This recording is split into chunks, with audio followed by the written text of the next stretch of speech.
Let's begin with the Edenic Covenant. The Edenic Covenant is the covenant God gives to Adam and Eve in the Garden of Eden. When God creates the universe and everything that's in it, and he brings what is chaotic into order, he puts his creation, his people, his image in the center of his garden, in the center of his temple, and sort of gives them a priestly blessing. So let's examine the nature of this covenant. First, the suzerain party is God himself, and the vassal party seem to be Adam and Eve, and they are representing humanity through this covenant. And in the midst of paradise, God offers them this incredible blessing. And God blessed them and said to them, Be fruitful and increase in number, fill the earth and subdue it, rule over the fish in the sea, the birds in the sky, and over every living creature that moves on the ground.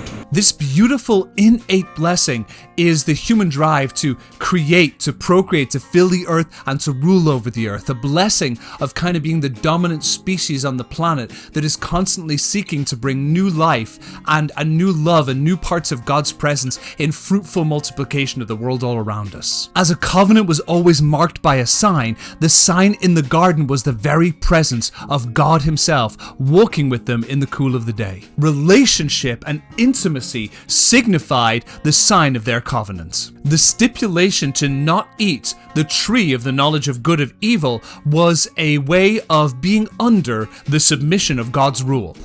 And the Lord God commanded the man, You are free to eat of any tree in the garden, but you must not eat from the tree of the knowledge of good and evil, for when you eat from it, you will certainly die. In the ancient world, it wouldn't have been conceivable for a common person to rule over a community or a kingdom or anything like that. If you were a commoner, you were basically considered too stupid to rule yourself, and only someone with the sort of divine wisdom given to them by the gods had the authority to rule. Someone imbued with the knowledge of good and evil. In a sense, it was sort of a question between whether you wanted God to rule over you or you wanted knowledge for yourself so you could rule yourself. Some people have asked, why would God even place an apple in the middle of the garden? The very fact that it was there, meaning people could be tempted, was almost like God was setting up Adam and Eve to fail the covenant and then blaming them for failing it. But this misunderstands the nature of the suzerain covenant. Fundamental to this covenant was that mankind would have a choice as to whether or not they wanted to be in the covenant. Even though God wanted them, even though God wanted to bless them by having them live in Eden, he had to provide a manner with which the covenant could be broken. If there was no way for human beings to exit the covenant of God, it wasn't a true covenant as it wasn't entered into willingly. Fundamental to choosing God was the ability not to choose God. Free will was central to the Adamic covenant. And for violating this covenant, it comes with a curse.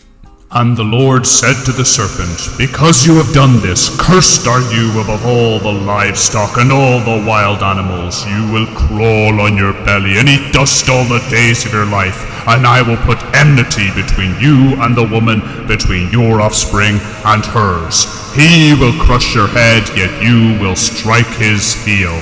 The first person to be cursed is the serpent. The word for snake is kind of a play on words. The actual Hebrew word can either mean serpent or shining one. In various accounts of gods within this time, a winged serpent was an extremely common form of divinity that lived in the world. A lot of Egyptian references to a winged serpent would have been very common at this time. You've probably seen images of a snake sort of slithering around the Garden of Eden. It's unlikely the author wanted us to think of a snake slithering through the garden, but rather wanted us to think of a celestial being in the form of a winged snake. The concept of a shining one really gives us a sense of a powerful, celestial, empowered being. Yet we find that through their curse, the first thing that will happen is that the snake will be made to crawl on their belly. This seems to be a demotion from a place of a celestial, almost heavenly authority to a place where you're brought down very low. The reference to eating the dust is probably a reference to the place of the dead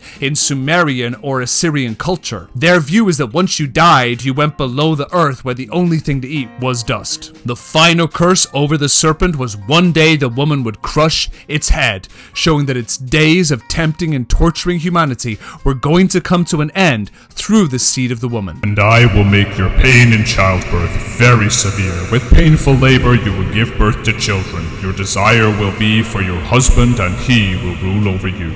A woman will have severe pain in childbirth. That is probably not just literal but also figurative in the way women suffer in a unique way with the trials of having children. Secondly, there's a thing where there's a desire for the husband, and this is probably in its own way a violation of the natural order and the equality between man and woman. Cursed is the ground because of you. Through painful toil you will eat food from it all the days of your life. It will produce thorns and thistles for you, and you will eat the plants of the field. By the sweat of your brow you will eat your food until you return to the ground, since it were you who were taken. From dust you are, and to dust you will return.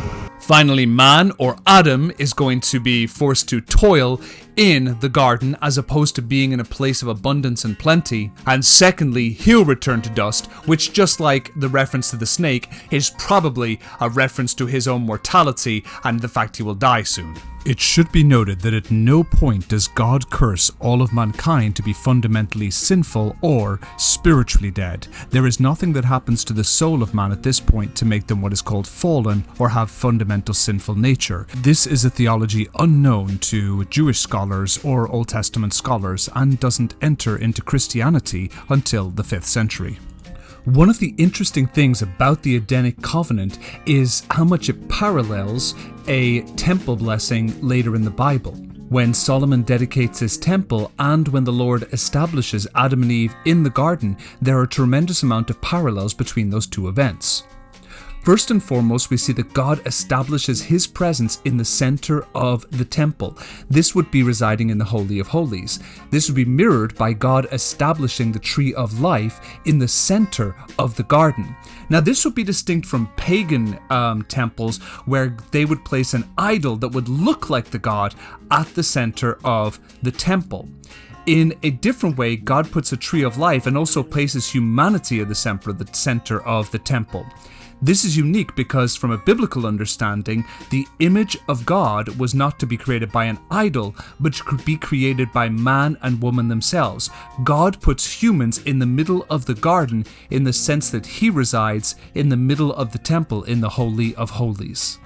It is also noteworthy that the Temple of Jerusalem was dedicated by 7 prayers of dedication. This also parallels with the 7 days of creation given to us in the Genesis account. In the midst of the Edenic Covenant, we see God calling his creation into harmony and relationship with him in a place of peace and plenty.